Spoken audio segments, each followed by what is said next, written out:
Solverde.pt. São muitos anos.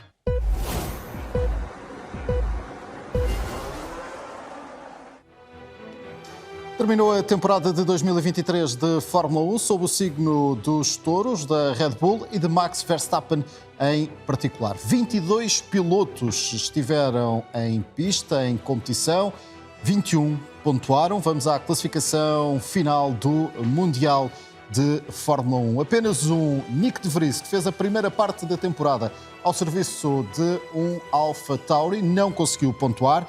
Depois, na 21ª posição, terminou Logan Sargent com 1 ponto. Liam Lawson, o piloto que substituiu momentaneamente Daniel Ricciardo, conseguiu 2 pontos e foi 20º. Kevin Magnussen, o 19º. Zhou, no Alfa Romeo, com 6 pontos, o 18º. O mesmo número de pontos que Daniel Ricciardo num AlphaTauri. 16ª posição para Nico Hülkenberg, com 9 pontos. 10 pontos para Valtteri Bottas, no outro Alfa Romeo. Yuki Tsunoda conseguiu 17 pontos, foi 14º classificado. 13º Alex Albon, com 27 pontos.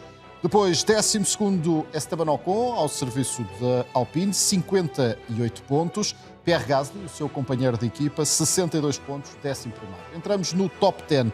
Lance Stroll, 74 pontos no Aston Martin. Oscar Piastri foi o rookie do ano, com 97 pontos.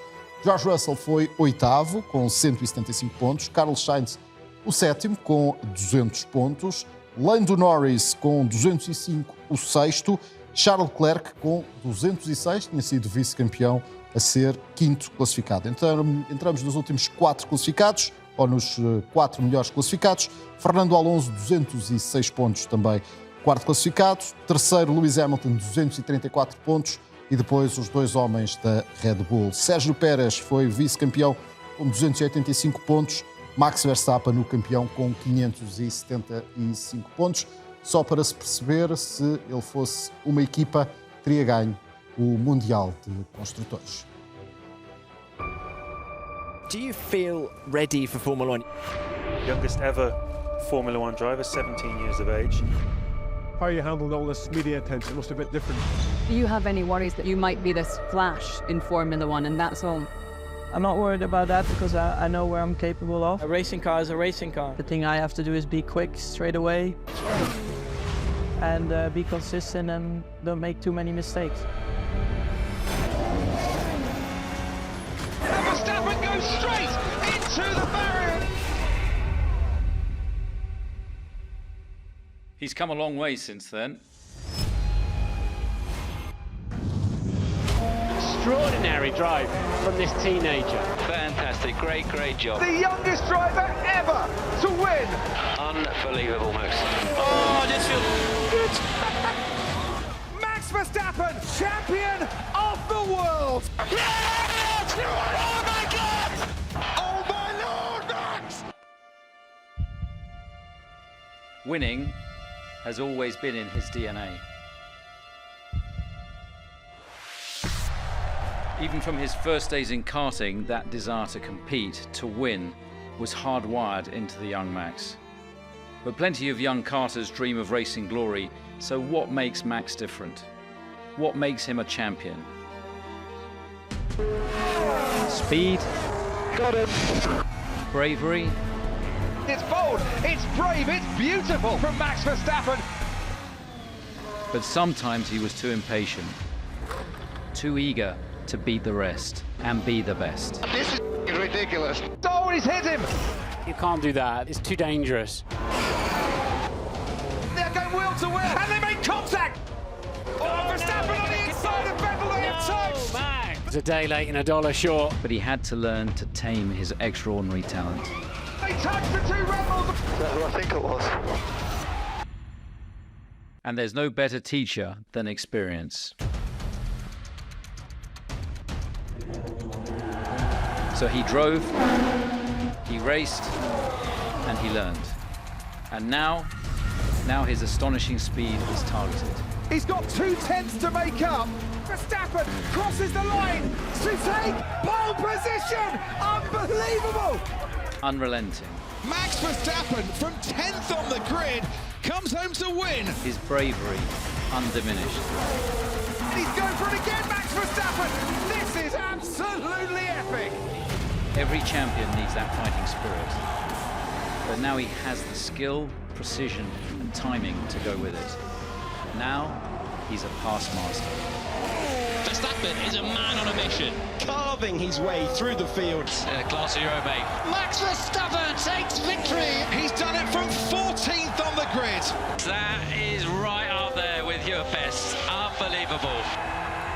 Of course there will be setbacks, but that's part of the game. And it's Max Verstappen. Our race leader has crashed. What's going on with the battery? Battery fine. No, it's not. What is this? Max Verstappen is out. The Red Bulls are in unfamiliar territory. Absolutely shocking experience.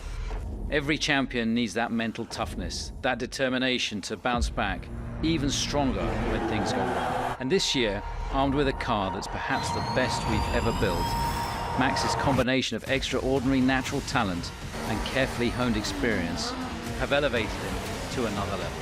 He's picked up 2 cars in the space of 1 corner. That is absolutely outrageous. Verstappen just breezes past. In 2023, he isn't just winning anymore, he's dominating. In the wet, in the dry, Max Verstappen wins. And the records are falling. For the first time in F1 history, it's 10 wins in succession. Oh, very lovely that. And a moment of history written in the record books for Max Verstappen. Well, unbelievable season we are having. This championship became an inevitability for him, and he's far from finished yet. Speed, skill, fearlessness, determination and precision, this is the DNA of a winner. The DNA of Max Verstappen, 3-time champion of the world. He is champion of the world for the 3rd time.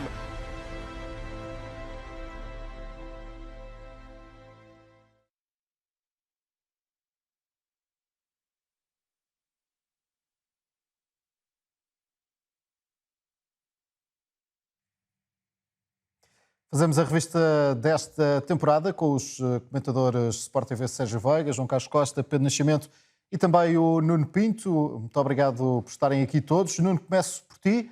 Que memórias, obviamente, para além do domínio da Red Bull, levas desta temporada? Essa é a maior, essa é claramente a maior memória que sai desta temporada. É um domínio do binómio Red Bull Max Verstappen a um nível como acho que nunca tínhamos visto anteriormente, até pelo número de corridas e pelo número de vitórias. Acho que foi uma temporada absolutamente brilhante, sem erros, sem falhas mecânicas. Tiveram ali um glitch em Singapura, mas à parte disso acho que é uma temporada a todos os níveis brilhantes. E que ninguém conseguiu sequer contestar. Não houve a mínima dúvida de quem iria ser campeão. A partir ali de maio, a preocupação passou a ser: será que eles iam ganhar todas as corridas? Ou se o Max quando é que o Max iria ser campeão? E isso ficou rapidamente dissipado, e depois vimos um segundo pelotão da Fórmula 1 muito aguerrido e também se calhar mais competitivo do que nunca, mas sem dúvida que Max e Red Bull foram uma classe à parte deste ano, e os recordes ficam até serem batidos, mas da mesma maneira que nós ainda atualmente nos lembramos daquela época da McLaren em 88, acho que esta época da Red Bull vai ser sempre relembrada durante muitos e muitos anos. Com a diferença, Pedro, que essa época da McLaren acabou por ter 2 protagonistas. Este foi protagonista único, não é? E, na verdade, o Nuno diz que de maio em diante ficou a dúvida de saber se iam ganhar as corridas todas, e ainda subsistia a dúvida, entre nós e eventualmente entre a maior parte dos fãs de Fórmula 1, se pelo menos entre os colegas de equipa ia haver mais repartição de vitórias e se ia haver mais luta entre eles. E, na verdade, a época foi-se desenrolando sempre no mesmo sentido, na mesma tendência, por muito que o Sérgio Pérez nos grandes prémios estava mais próximo, noutros parecia que o carro se virava mais a ele, e acabou por praticamente não haver luta. Aliás, tu disseste na introdução que o facto de ele sozinho ganhar um campeonato de construtores explica muito do que foi esta época. Aproveitei para trocar algumas impressões com o Sérgio Veiga a propósito do Verstappen, perceber um bocadinho se o Verstappen de 23 é diferente do Verstappen de 21, mas o Christian Horner também explica na peça que vimos que a experiência é o melhor professor. E provavelmente o facto de ter este material todo nas mãos, um material que nunca se virou a ele, foi o melhor possível para explanar este domínio, cerebralmente mesmo, esteve quase sempre em controle, e mesmo onde a Red Bull tipicamente tem dificuldades, que é nos fins de semana sprint, porque não tem a transição da sexta para sábado para melhorar o carro, mesmo aí acabou por levar quase sempre a vantagem. No ano de todos os recordes, João.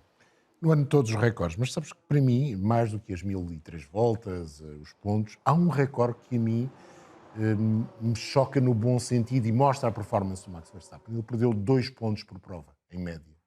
Perdeu 45 pontos ao longo da temporada. É impressionante. Ninguém nunca tinha feito nem parecido com isso. E essa é, de facto, a razão, e o Cristiano Ronaldo na peça chamava a atenção, de se perceber o tal estágio de maturidade que o Max conseguiu granjear nesta altura, com um carro que era, sem dúvida, o melhor do pelotão, que se adaptava às suas capacidades enquanto piloto, sabendo extrair tudo, sempre que necessário, e nem sempre foi necessário tirar tudo do carro. Ele foi acumulando vitórias, foi acumulando pódios, foi acumulando pontos, pontuou sempre, e houve, de facto, como o Nuno dizia, aquele glitch de Singapura, mas mesmo aí, a determinada altura, ele já era o mais rápido na pista. Portanto, se tivesse mais 20 voltas, se tivesse mais 20 voltas, se calhar pelo menos ao pódio ia. São estes números que marcam esta temporada, esta consistência, rápido, consistente, dominador, sem cometer erros. Não nos lembramos de um erro do Max Verstappen este ano, com um carro que também estava nessa situação. Rápido, fiável, dominador. E Sérgio, a temporada terminou tão dominante como começou para a Red Bull? Sim, basicamente sim. O Pedro há pouco falava da evolução do Verstappen de 21, do primeiro campeão para o terceiro campeão, e também aquilo que assistimos é que há de facto uma experiência cada vez maior, uma maturidade cada vez maior, mas isso é acompanhado também por carros cada vez mais competitivos. O carro de 22 é mais competitivo que o de 21 e o de 23 mais competitivo que o de 22, e portanto também a evolução dos carros e da equipa ajudam na evolução e na maturação, chamemos-lhe assim, do piloto.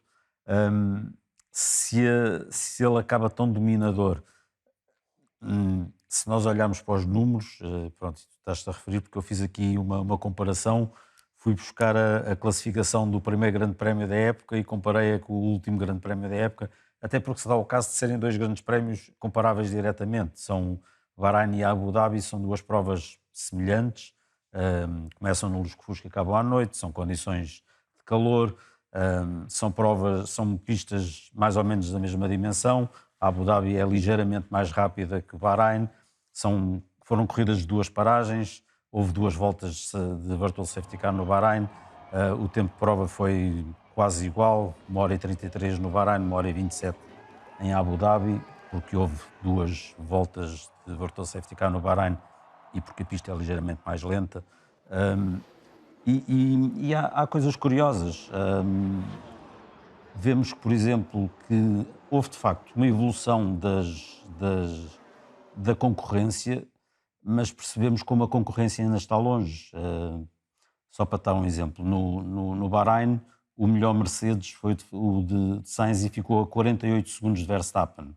Aqui, no Abu Dhabi, o melhor... disse o Mercedes, o melhor Ferrari. O melhor Ferrari foi o de Sainz e ficou a 48 Sabes segundos. alguma coisa? Não. E de 48 segundos aqui, o melhor Ferrari foi o de Leclerc, que ficou a 18 segundos, mas que seriam à volta de 15, porque ele levantou o pé para deixar passar o Pérez. E, portanto, há aqui uma evolução, mas estamos a falar num ano inteiro, e principalmente desde agosto, em que a Red Bull quase que não traz componentes novos para o seu carro. Há uma evolução grande, mas significa que ainda estão tão longe da Red Bull. No Bahrein, o Hamilton foi o melhor Mercedes, ficou a 51 segundos. O Russell acaba no Abu Dhabi a 20 segundos. Portanto, há também alguma evolução, mas curiosamente o Hamilton tinha acabado a 51 segundos, aqui no Abu Dhabi acaba a 44. Portanto, vimos o Hamilton do princípio e o Hamilton do fim, pouca evolução houve. A comparação mais curiosa, aliás, é em relação à Aston Martin, em que a diferença do Bahrein é exatamente a mesma diferença do Abu Dhabi, sendo que a classificação, obviamente, que se ressente disso. O Alonso, no Bahrein, acabou a 38 segundos do Verstappen, foi terceiro. Em Abu Dhabi, acaba a 39 segundos do Verstappen e é sétimo. O Lance Stroll acaba a 54 segundos do Verstappen no Bahrein e é sexto. Acaba a 55 segundos do Verstappen e é décimo no Abu Dhabi. E, portanto, isto mostra que, de facto, a Aston Martin evoluiu um pouco, porque a Red Bull também evoluiu, mas que, entretanto, houve outras equipas que evoluíram mais, nomeadamente a McLaren, que tinha abandonado no Bahrein e que, não fazendo uma prova tão boa como se esperava, consegue ser quinta e sexta no Abu Dhabi. E é interessante esta comparação entre a primeira e a última prova, porque há outras equipas que evoluíram em termos de tempo, sei lá, a AlphaTauri, que acaba a minuto e meio no Bahrein, e que aqui o Tsunoda acaba a 43 segundos. É uma evolução importante em termos de tempo, mas, de qualquer forma, são evoluções que demonstram que por muito avanço que as equipas tenham feito, continuam todas muito longe ainda da Red Bull. O que aconteceu foi que tivemos provas com muita diferença entre primeiro e segundo, e já não era hábito. Passámos 2 anos em que isso não era um hábito. E houve uma prova, a Hungria, onde o Max ganhou por 33 segundos, quase 34. E por isso o domínio foi, durante toda a época, de Max Verstappen. They say 3 is the magic number. Past, present, future. Lights, camera, action. 1's nice. And it's going down. 2's better. 2-time world champion. But 3, that's a party. Max Verstappen wins. That's how the greats made their mark. Want to up the ante? Throw out the record books. The youngest winner ever. 10 Grand Prix in a row. The most points in a season. The youngest driver to get a Grand Slam record after round. Good things come in 3s. Nah, great things come in 3s. Max Verstappen is champion of the world.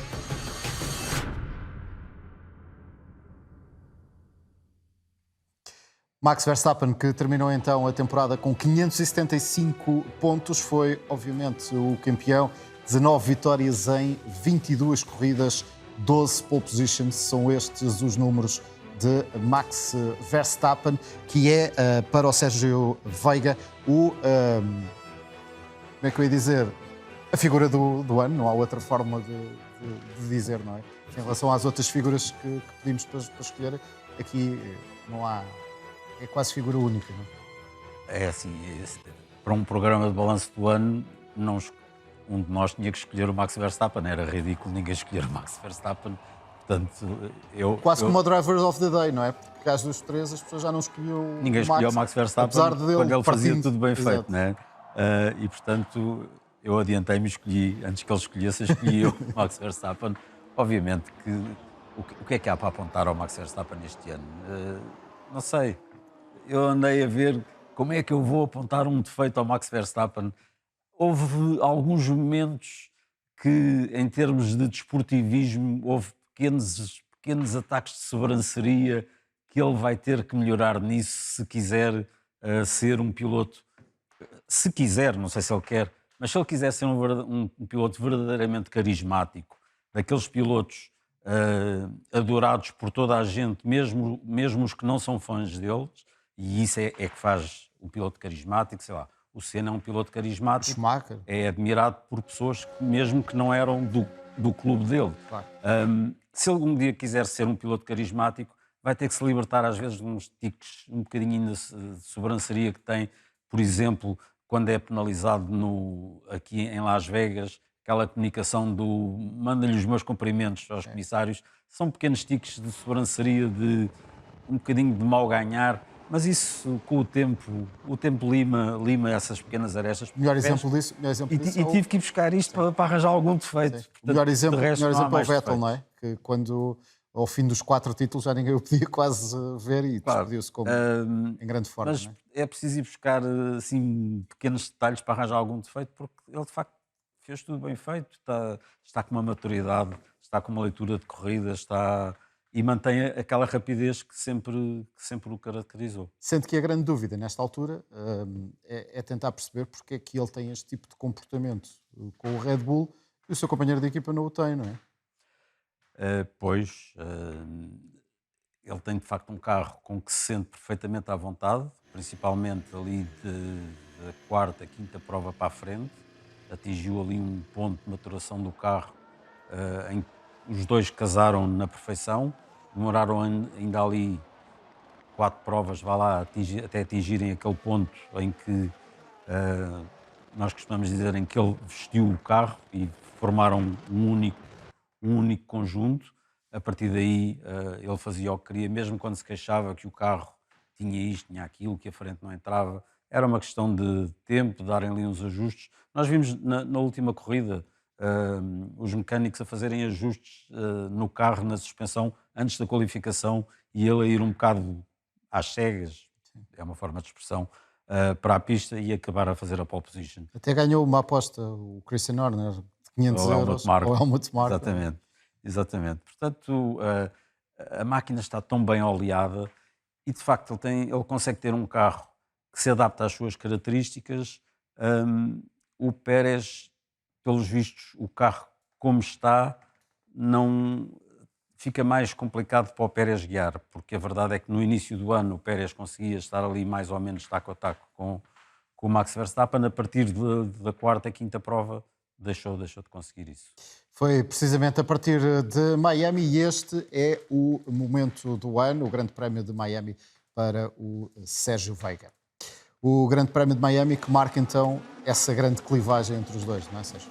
Para mim é o momento em que o Max Verstappen, e isto vamos pôr entre aspas esta expressão, porque é uma expressão forte, nessa altura já a Red Bull tinha demonstrado que estava largamente à frente de todas as equipas e que isto iria ser um campeonato estava já destinado à Red Bull. Mas é em Miami que o Max Verstappen destrói completamente o Sérgio Pérez e arruma definitivamente com o Sérgio Pérez com a prova que faz. Só recordando rapidamente, o Pérez faz a pole position, o Max Verstappen falha a primeira tentativa e a segunda tentativa não a chega a fazer por causa de um despiste do Leclerc e é obrigado a sair da 9ª posição da grelha. Portanto, o Pérez tem tudo para ganhar aquela corrida e para recuperar até a liderança do Mundial. O Verstappen sai de 9º, faz uma partida com cautela, ao final da primeira volta mantém o 9º lugar e a partir daí vai ganhando lugares paulatinamente. À 20ª volta está a 1 segundo do Pérez, está quase encostado no Pérez, quando o Pérez vai à boxe. Há as trocas de pneus e com grande facilidade o Verstappen passa pelo Pérez, ganha-lhe a corrida com uma distância razoável. E não seria grave, porque de Miami eles saem separados por 14 pontos. Agora, o que aquela derrota faz ao Pérez verifica-se depois nas 3 corridas seguintes, em que o Pérez em 3 corridas faz apenas 21 pontos. E, portanto, em 3 corridas o Pérez perde 55 pontos para o Max Verstappen.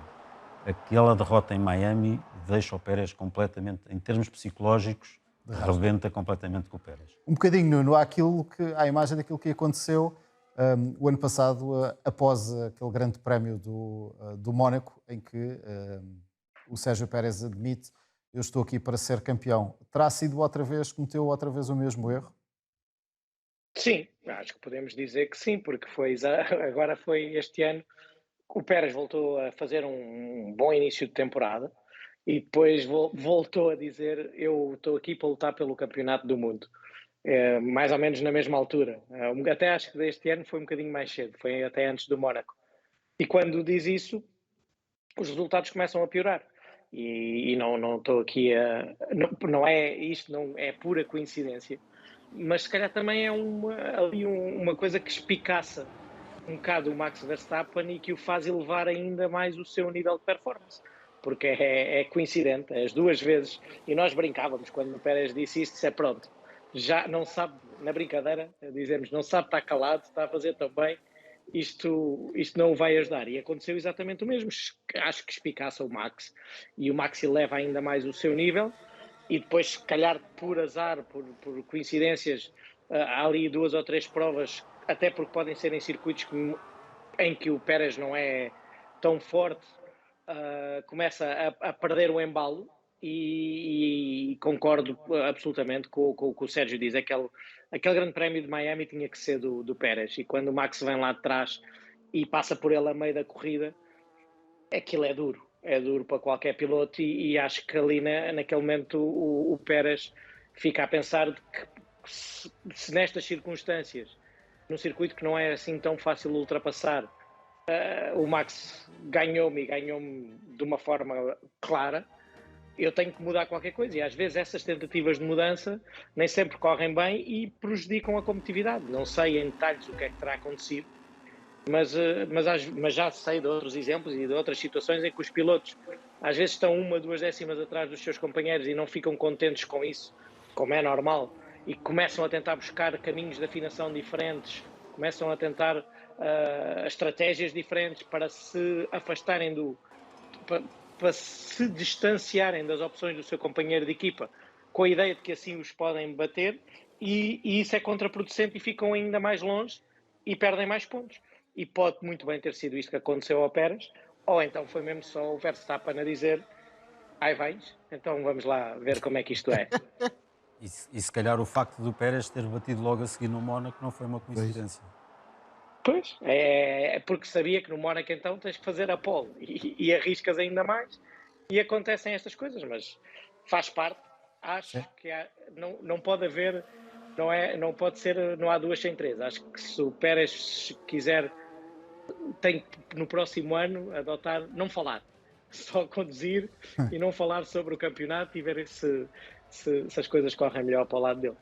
Pedro, parece quase aqueles adversários que decidem espicaçar o Cristiano Ronaldo e depois ele, no jogo a seguir, os ambientes que o assobiam, não é? faz um hat-trick ao chamar pelo Messi, ou qualquer coisa assim de género. É? Nos velhos tempos. É parecido, também é uma forma de picar. O primeiro adversário é o colega de equipa, portanto também é uma maneira de o fazer.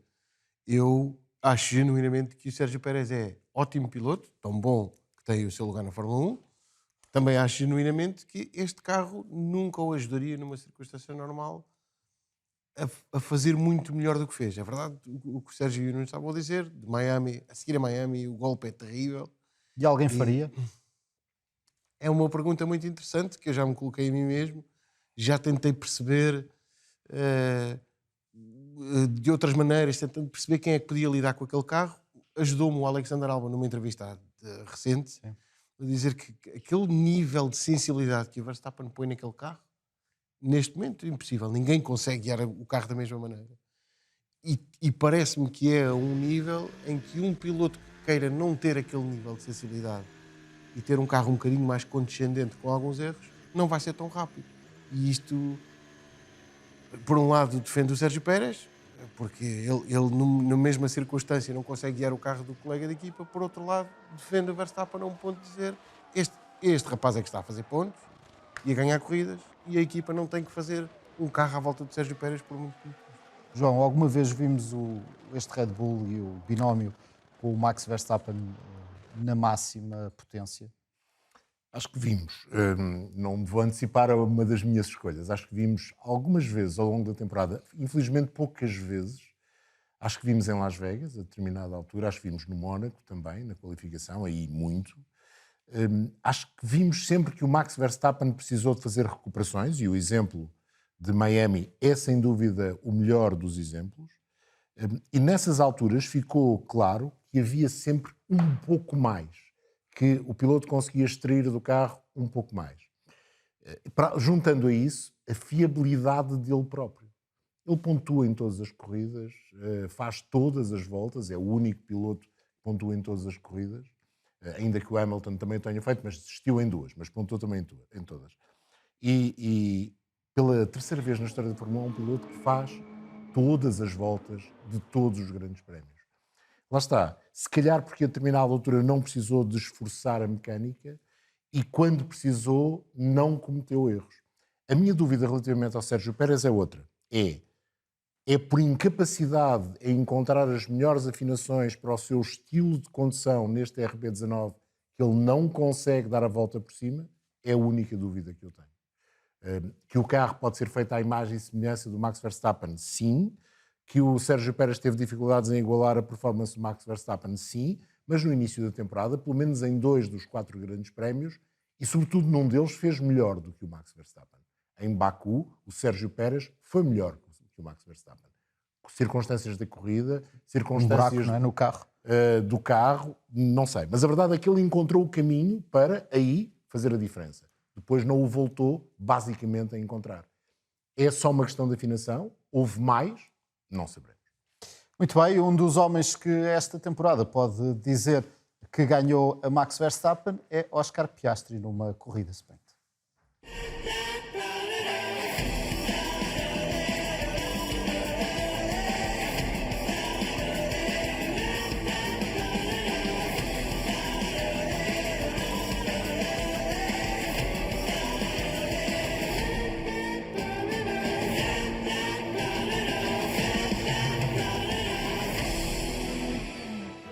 Sem surpresa, o Oscar Piastri acabou por ser o rookie do ano, 97 pontos na sua época de estreia na Fórmula 1, 9º lugar, 2 pódios e uma vitória no sprint. E por isso, Pedro Nascimento é a tua figura do ano. Claramente, por todas as circunstâncias que acabaste de dizer, também pelo facto de ter estado numa McLaren que evoluiu, como já foi dito, de uma não pontuação até se tornar o carro que realmente, no final da época, mais parecia estar capaz de ameaçar o Red Bull e, nomeadamente, o Max Verstappen. Tem algumas provas, como as imagens que estamos a ver, em que até podia ter pontuado bastante mais, mas, fruto das circunstâncias, foi atingido por adversários, etc., ficou com o carro danificado.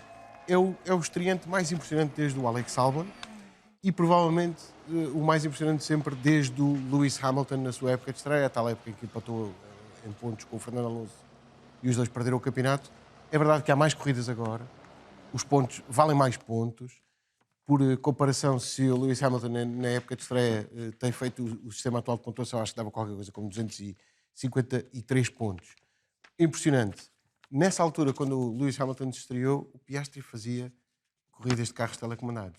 É impressionante. Mais ainda, quando o Fernando Alonso se estreou, o Oscar Piastri era só um projeto ainda de licença para poder existir, porque só apareceu um mês mais tarde. Com o Oscar Piastri a ficar no início da temporada, um pouco atrás, até pela evolução do McLaren, mas ele evoluiu também com o carro, não é? Ele foi evoluindo com o carro, ele soube entender aquilo que a equipa queria fazer com o carro. A dada altura, o Nuno Pinto estava a conversar connosco, até nos nossos podcasts, em que ele explicava, a esta altura da época, já caminho final da época, o McLaren é o carro que digere melhor a passagem por cima dos corretores altos, etc. E o Piastri foi apanhando estas fases todas. Eu, o Lando Norris, como colega de equipa, não há de ser com certeza fácil chegar ali a bater o pé ao Lando Norris, aliás. Vimos o que passou o Daniel Ricciardo na época anterior para conseguir bater o pé ao Lando Norris, com um carro, lá está, mais uma vez, e como o exemplo da Red Bull, em que o Daniel Ricciardo não se adaptava tanto às características do carro como o Lando Norris. E a dada altura desta época é o próprio Lando Norris que diz, este miúdo está-me a dar muito mais trabalho do que eu talvez se pudesse imaginar. E ele manteve-se sempre calmo. Vimos, como por exemplo, quando o Lewis Hamilton bateu nele, salvo em Monza, podia ter explodido e a ferver da corrida, ter reagido, manteve-se calmo, disse, o Lewis Hamilton pediu-me desculpa, mas não me devolve os pontos, mas ok, é o que é. E se ele continuar a ser assim, com esta maturidade toda que tem aos 22 anos, acho que estamos perante um caso sério e percebe-se agora muito claramente porque é que foi aquela guerra entre a McLaren e a Alpine. Com, no entanto, o momento do ano para o Pedro Nascimento a ser o Grande Prémio de Singapura, porque a Ferrari e Carlos Sainz conseguiram fazer aquilo que fez precisamente o Oscar Piastri, que foi bater um Red Bull, foi o único, ainda por cima numa corrida principal. Precisamente, porque se era inevitável ter que escolher o Max Verstappen para a figura do ano e falar deste domínio que foi ver o Verstappen ganhar quase tudo, apenas com as 2 provas ganhas pelo Sérgio Pérez e ter a Red Bull no nível que estava, também é importante destacar a única vitória que não foi na Red Bull, em Grande Prémio, foi a vitória do Carlos Sainz. em Singapura, destacando, mais uma vez, fizemos-lo na altura, lembrámos-lo há pouco tempo, até em conversa com o Nuno Pinto, a extrema inteligência que o Carlos Sainz teve nessa prova de estar a dar DRS aos adversários, porque sabia que isso ia formar um pequenito comboio atrás e ia ajudá-lo, inclusive parece impossível, não é? Alguém permitir que os adversários se aproximem, que é uma ameaça clara, mas ele percebeu naquela altura que eles não teriam velocidade para ultrapassar se desse DRS a quem vinha imediatamente atrás, esse próprio adversário iria dar DRS ao terceiro e a corrida terminou dessa forma. Aliás, terminou com o George Russell na parede e o Lando Norris se fosse por muito pouco, inclusive neste momento que está a passar agora nas imagens. E por isso acho que merece este destaque o Grande Prémio de Singapura, juntando o pequenino detalhe, que continua a ser, todos os anos, é um dos melhores grandes prémios do mundo. E pelo menos um dos mais bonitos. Não é? Dos mais bonitos, sim, à noite então é maravilhoso. Ora, nós estamos aqui a cometer uma injustiça ao apontarmos estes dois momentos como momentos da temporada só porque a Red Bull não ganhou e porque Max Verstappen não ganhou. Não, eu acho que faz todo o sentido. Acho que já todos elogiámos a temporada da Red Bull e depois há outros detalhes. Eu, como estou longe, não sei se vou ter a oportunidade de dar o meu momento ou não, mas também acho que tem toda a justiça a Ferrari receber este destaque, porque foi a única equipa que ganhou uma corrida sem ser a Red Bull. E concordo com tudo o que foi dito sobre o Oscar Piastri. Acho que faz e ganhou uma corrida sprint, apesar de nós não contarmos essas vitórias da mesma maneira, porque não são iguais, mas também foi o único, ou seja, só o Sainz e o Piastri é que ganharam corridas sem ser o Max e os pilotos da Red Bull. Por isso tem todo o mérito, um rookie extraordinário, mas que não é nenhuma surpresa. Quem é campeão da Fórmula 3 e da Fórmula 2 em anos seguidos tem que ser muito bom, e ele confirmou tudo isso. E também mostrou que tem que ter paciência, porque havia quem, ao fim de 5 provas, havia quem avaliasse o Oscar Piastri já como um fiasco e questionada, se calhar valia a pena aquela guerra toda e tal. O carro é que não andava naquela altura. A partir do momento em que o carro começou a ser competitivo, tivemos um Piastri logo ao melhor nível, como o Pedro disse muito bem, ao lado do Lando Norris, podia ter tido muito mais dificuldades e andou ao mesmo nível. Eu ponho os dois ao mesmo nível. E isso acho que tem, além de ter o mérito de ser o rookie do ano, temos aqui piloto já de créditos firmados e para os próximos anos muito a ter em conta.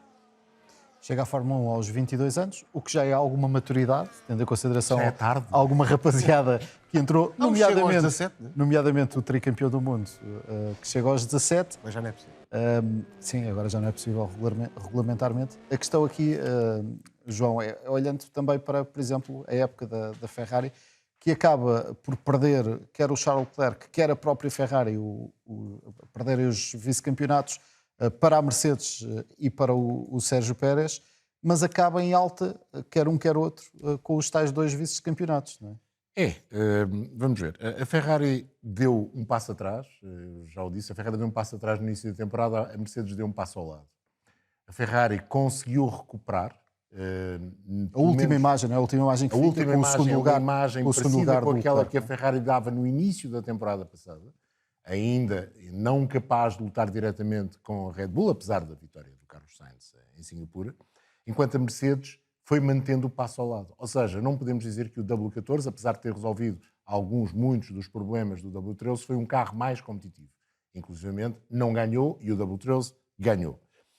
Nesse aspecto, acho que a Ferrari fez um bom trabalho a partir de Zandvoort. O final da temporada deixa entender que, finalmente, a Ferrari conseguiu perceber, não na totalidade, mas em boa parte dos problemas que afetavam a performance do carro durante a corrida. O carro sempre foi rápido numa volta, nem sempre conseguia fazer a pole, mas fez algumas, mas na corrida andava normalmente para trás, ao contrário do Mercedes, que andava normalmente para a frente. Apesar de, na única vez que o Hamilton fez a pole, na Hungria, foi ele que andou para trás. Portanto, e lá está outra vez aquela falta de consistência do segundo pelotão. Nós tivemos um carro que foi dominador e um segundo pelotão que estava muito aproximado, mas que não tinha essa consistência, nem pouco mais ou menos. E o problema maior da Ferrari e da Mercedes foi essa falta de consistência. Sobre o Leclerc, só queria dizer uma coisa. Pela primeira vez, com essa consistência no final da temporada que o Carlos Sainz não teve depois da vitória em Singapura, ficou à frente do Carlos Sainz, o Mundial de Pilotos. E é importante para o Charles Leclerc, apesar de tudo, apesar do resultado não ser aquele que ele desejaria, é sem dúvida importante,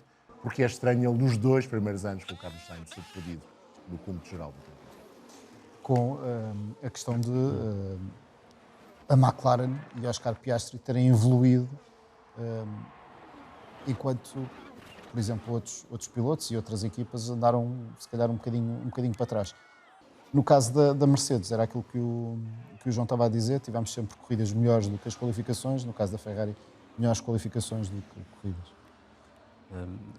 A McLaren deve servir de exemplo para as equipas que querem andar atrás no sentido de recuperar terreno. Querem recuperar terreno à Red Bull, porque de facto uma equipa que consegue recuperar grosso modo 1 segundo por volta durante uma época, que é uma enormidade na Fórmula 1, tem de servir de exemplo para todas as equipas, se bem que o próprio carro da McLaren de origem já tivesse algumas características que lhe permitiram esta recuperação, que os carros da Mercedes e da Ferrari não têm, nomeadamente o esquema de suspensão, que é muito semelhante ao da Red Bull, coisa que o Ferrari e o Mercedes não têm. O Piastri, acho que é, sendo uma confirmação do seu talento, eu acho que mesmo assim consegue ser uma surpresa a maturidade que mostrou a partir do momento em que o carro passou a ser competitivo, a maturidade que já mostrou no seu ano de estreia, quando andou nos lugares da frente, quando venceu a corrida, mostrou-se já um piloto já feito, um piloto de Fórmula 1. A primeira época competitiva é muito interessante e mostrou que valeu a pena aquele dinheiro todo que a McLaren gastou para ter. Já o recuperou? Achas que já o recuperou com estes pontos todos? Havia aí um site desses sites que fazem contas malucas e que acham sempre quanto é que os pilotos todos ganham e que chegava à conclusão que o Piastri é o melhor value for money, que cada ponto do Piastri custou $20.000, que é o ponto mais barato que há na Fórmula 1. Nenhum piloto teve pontos tão baratos como o do Piastri, portanto... Adorava ver essas contas.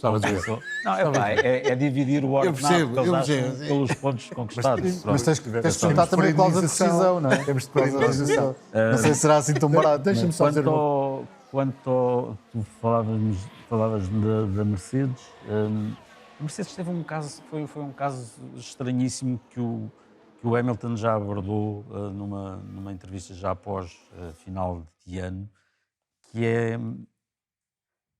Houve vários grandes prémios, raramente, vamos pôr a coisa de outra maneira, houve poucas vezes em que os dois Mercedes estiveram competitivos.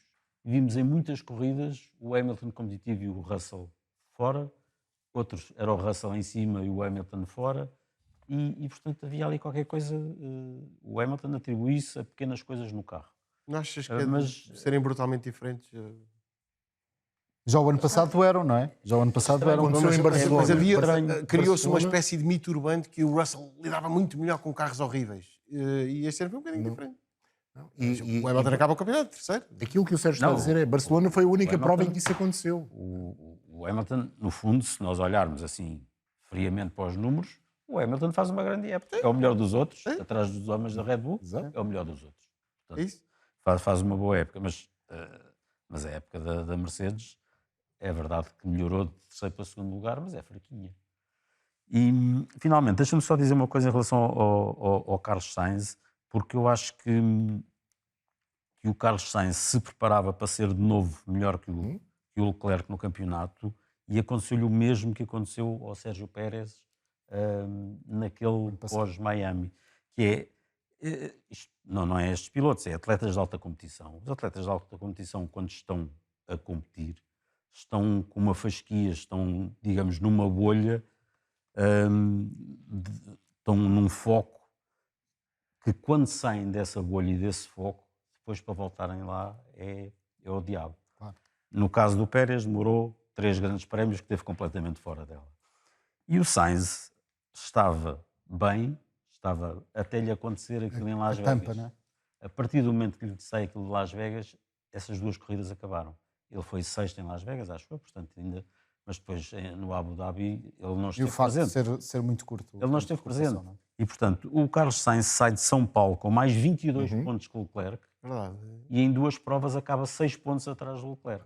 Basicamente por causa de uma tampa que lhe destrói o carro, e ele sai dessa bolha, dessa fasquia, desse foco, e nunca mais conseguiu reencontrar.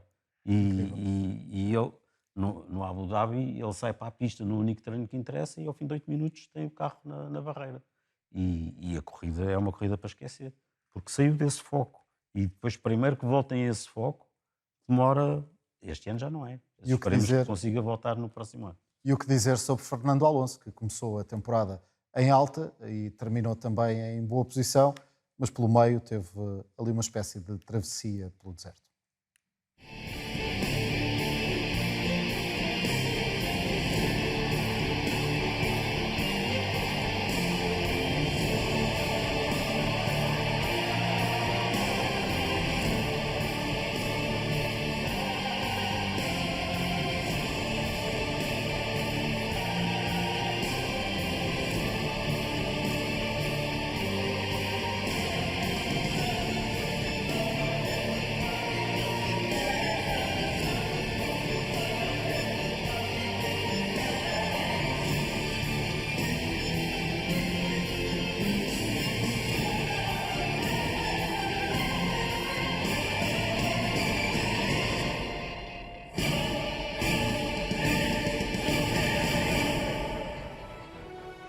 Há quem diga que o segundo do campeonato foi Sérgio Pérez, mas que o melhor piloto a seguir a Max Verstappen foi Fernando Alonso, ele que aos 42 anos termina com 206 pontos, quarto lugar no campeonato, 9 pódios e uma volta mais rápida. É por isso a figura do ano para o João Carlos Costa. É sem dúvida a figura do ano.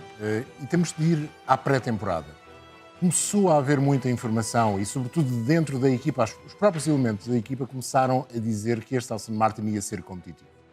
E todos nós ficámos de pé atrás. O carro do ano passado tinha sido para o mal, tinha recuperado em alguns grandes prémios essa competitividade, mas a verdade é que tínhamos Fernando Alonso, sabemos da competitividade do Fernando Alonso e sabemos que o Fernando Alonso é capaz de fazer das tripas coração, deixem-me usar a expressão, para tornar um carro competitivo. E o carro foi logo competitivo no primeiro Grande Prémio. E foi extraordinariamente competitivo. Podemos dizer que era o carro que estava mais perto do Red Bull nos primeiros Grandes Prémios e o Alonso tirou imediatamente partido dele. Nas provas, ou muitas provas no início da temporada em que a Red Bull fez 1-2 e ele fez terceiros, fez um quarto e conseguiu nas 8 primeiras corridas, fez 6 pontos. E estabeleceu-se como o grande candidato a ficar logo atrás dos homens da Red Bull. Depois houve, a partir de Silverstone, um andar para trás em termos de competitividade do Aston Martin, mas houve sempre um andar para a frente do Fernando Alonso. E eu acho que por duas razões. Estávamos todos à espera que o Fernando Alonso, porque o passado nos dizia isso, viesse criticar abertamente a equipa e nunca o fez. Usou os óculos escuros, mas nunca o fez. Pelo contrário, teve sempre uma atitude muito positiva, mesmo quando os resultados não eram aqueles que ele estava habituado no início da temporada. Mas mais do que isso, tirou partido do carro, marcando muitas vezes pontos quando não era possível, em condições normais, a Aston Martin chegar aos pontos. Ele próprio diz que teve 2 grandes corridas e teve 2 grandes hipóteses de ganhar. No Mónaco, facto, e em Zandvoort, que é uma corrida que nós, se calhar, não damos a importância que devíamos dar. A Aston Martin tinha recuperado momentaneamente a sua competitividade, mas não era o Aston Martin do princípio do ano. E Alonso com um lugarzaço, um segundo lugar, dando luta ao vencedor da corrida, ao Max Verstappen. E é por essa razão que eu acho que o Fernando Alonso merece o destaque. Ser capaz de tirar partido do carro quando ele estava bom, excelente, e ser capaz de fazer grandes resultados, marcar pontos, mesmo quando isso não acontecia. Melhor exemplo disso, Brasil. Melhor exemplo, Brasil, era aí que eu queria chegar com aquele final. Aliás, as últimas voltas, a forma como ele se defende do Sérgio Pérez e a forma como ele arranca, lá está, um lugar menos bom, mas suficiente para ficar a sua marca naquela corrida. E perdeu apenas 3 vezes para o Lance Stroll.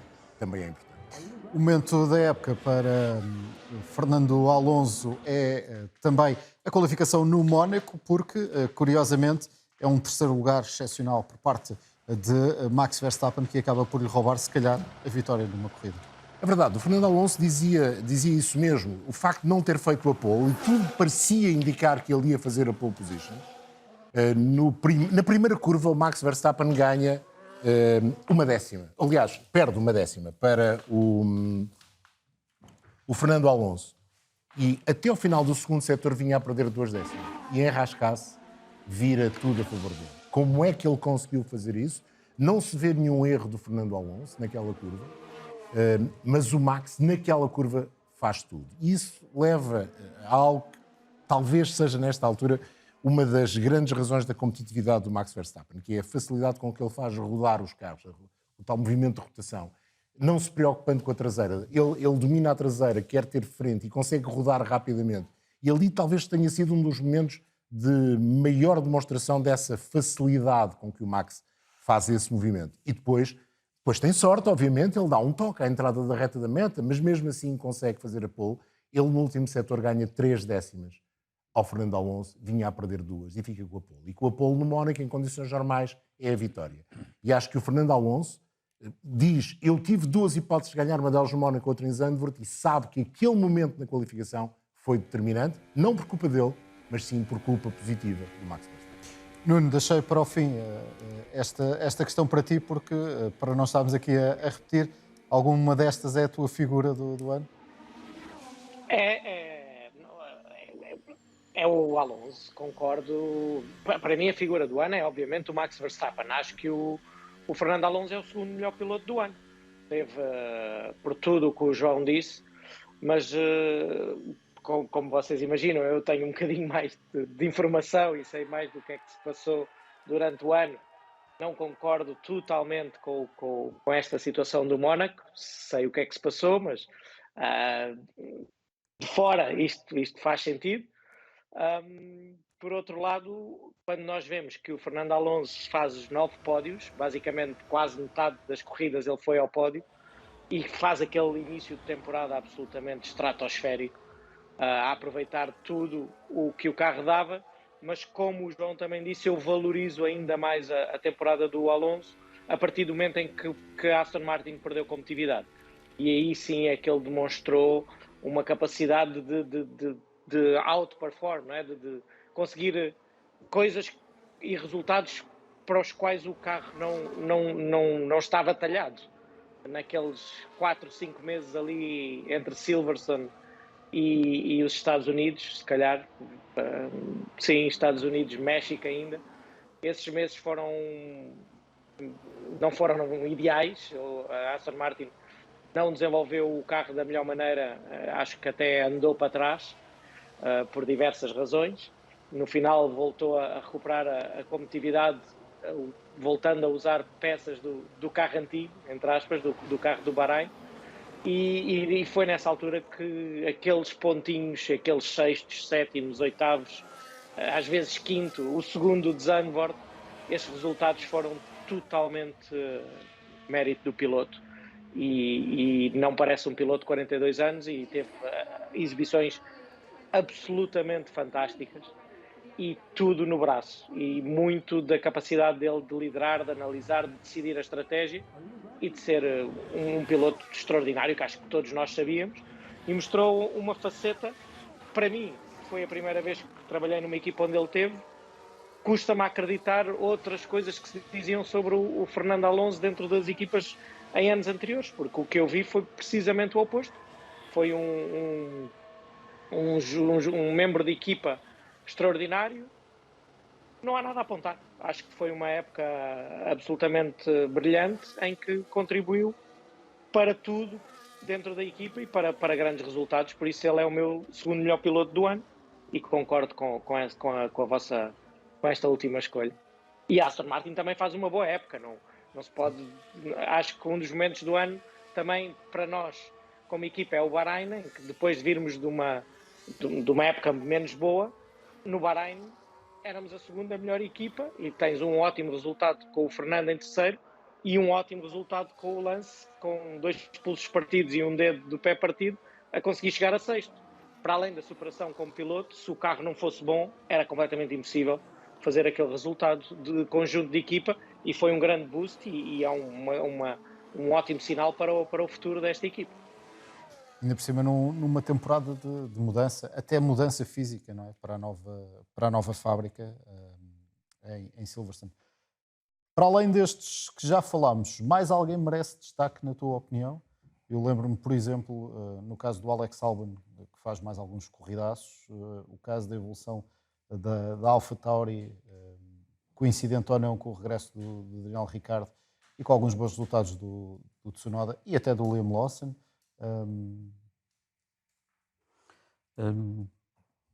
Eu gostei nesta fase final, quando todas as peças se conjugaram para a evolução final do AlphaTauri. Gostei de várias exibições do Tsunoda.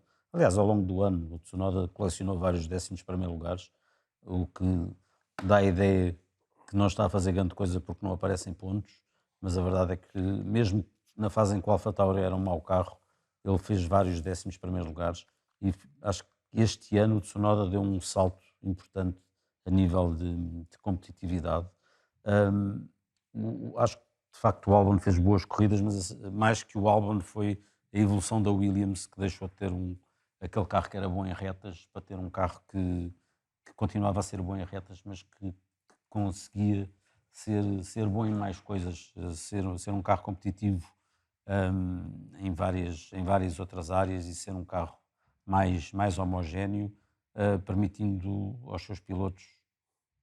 É verdade que o Sargent estava numa fase de adaptação, mas até mesmo na fase final o Sargent fez coisas interessantes e, portanto, o Albon fez excelentes corridas, melhores qualificações ainda, mas dava mais destaque à evolução do carro da Williams. Pedro, pelo lado negativo, alguém que queiras destacar? Alpine, porque termina a época, duas equipas terminam a época fora do embrulho. Red Bull pelos motivos óbvios e Alpine porque não tem com quem mais lutar, não estava no embrulho das equipas da frente, mas para seu bem também não estava no embrulho das equipas de trás. Não é uma época que o Ocon e o Gasly possam lembrar com grande saudade, e a própria equipa passou por um pequeno tumulto na sua estrutura organizativa. Não é uma boa época para a Sauber Alfa Romeo, não é uma boa temporada, não deu nas vistas em quase nada. Resolveram problemas de fiabilidade que tinham do ano anterior, mas o carro não ficou extraordinariamente mais competitivo. E tivemos o último lugar da Haas. E o último lugar da Haas, com uma atitude difícil de entender. O Hülkenberg é quase sempre bastante rápido em qualificação e depois entra para trás nas corridas, o carro simplesmente não lida bem com os pneus. O Hülkenberg, que tem contrato para o próximo ano, termina a criticar a equipa, a dizer isto assim não é nada, a equipa não constrói o carro, compra tudo fora, ou compra tudo à Ferrari. O Kevin Magnussen a dizer, eu não penso como ele, ficámos em último, é certo, é preciso aceitar, mas eu detesto ficar em último.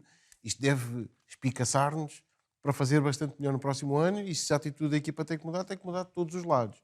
Tem sido o padrão nos últimos 3, 4 anos da Haas. O que dá não é pena, porque isto não é uma questão de pena, obviamente, mas lamento que a Haas não possa, até porque não é uma equipa que viva mergulhada num problema financeiro, que não possa dar um bocadinho melhor de expressão a resultados. Há um problema organizativo, se quisermos, daquela estrutura toda que não permite que a equipa dê um passo melhor e que seja mais competitiva.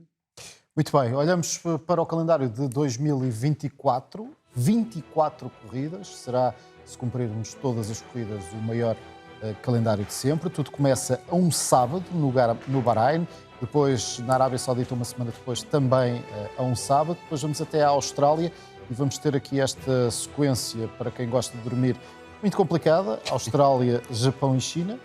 Depois temos aqui uma pausa até a Miami. Imola, de regresso, se o tempo permitir. É aqui que começa a temporada europeia. Mónaco, um regresso à América do Norte, agora para o Canadá. Depois o regresso à Europa com Áustria, Reino Unido e Hungria. Bélgica, novamente a fechar a época de férias.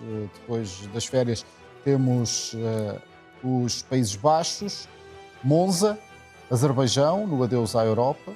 Depois Singapura, Austin, nos Estados Unidos, México, Brasil, Las Vegas, Qatar e Abu Dhabi. É esta sequência de grandes prémios em 2024. Muito rapidamente, Nuno, porque já não temos muito tempo, um desejo para a próxima temporada. Eu desejava que se houvesse quatro ou cinco equipas a lutar pelo campeonato. Acho que tivemos um segundo pelotão muito bom, e se esse pelotão se aproximasse da Red Bull, teríamos um extraordinário campeonato.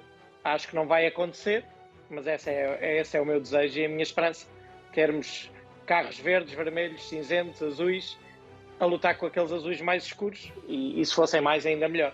E os laranjas, estava-me a esquecer, são se calhar os grandes candidatos.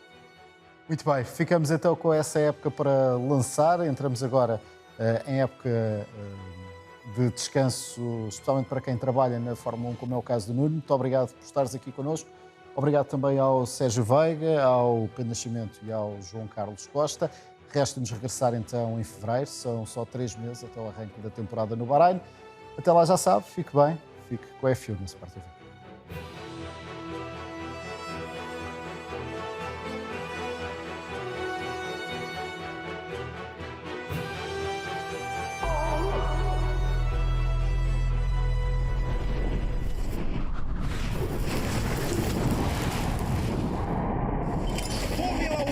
Is back. We begin around Bahrain International Circuit. The new season is underway. Please welcome back to the podium, Fernando Alonso. What's the fastest lap? We are not concerned about that at the moment, Max. Yeah, but I am. That Red Bull is a rocket ship.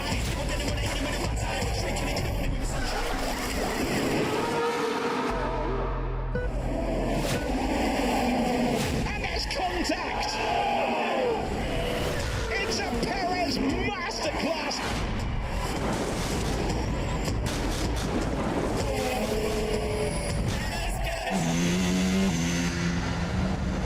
Russell has hit the barrier! Piastri not giving it up. Norris leads the British Grand Prix! Listen to the roar!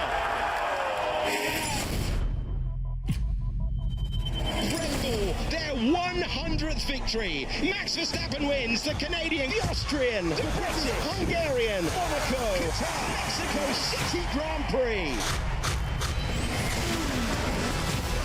This is so close. The top four glued together. George Russell into the wall. They're trying to go right outside, he's made contact. It's a first win in F1 for Oscar Piastri. He gets close. He just holds on. Fernando Alonso. What a move on the last lap.